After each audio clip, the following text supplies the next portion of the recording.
নাটক দিয়ে শোবিজে পরিচিতি পেয়েছেন রাফিয়াত রশিদ মিথিলা। গেল কয়েক বছর আগেও টিভি খুললেই দেখা যেত এই অভিনেত্রীকে। রোমান্টিক গল্পে তার অভিনয় মুগ্ধ করত দর্শকদের। তবে গত 4 বছর ধরে নাটকে দেখা নেই মিথিলার। এখন মাঝে মধ্যে ওয়েব সিরিজ ও সিনেমায় অভিনয় করছেন, তবে নাটক থেকে একেবারেই দূরে আছেন। সম্প্রতি এক সাক্ষাৎকারে মিথিলা জানালেন নাটক থেকে দূরে থাকার কারণ।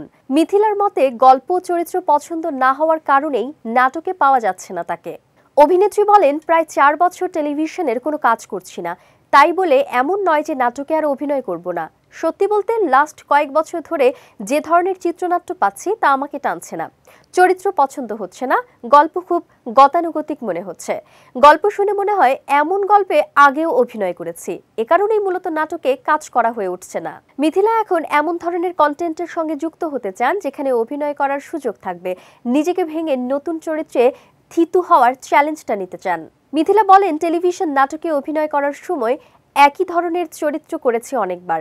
পাশের বাসার মেয়ে টাইপ চরিত্র, প্রেমের গল্পের নায়িকা, কিন্তু double million offer Walton fridge কিনে পেতে পারেন 20 লক্ষ টাকা, রয়েছে কোটি কোটি টাকার নিশ্চিত উপহার। ওটিটি ও সিনেমায় আসার পর সবসময় চেষ্টা করেছি ভিন্ন কিছু করার।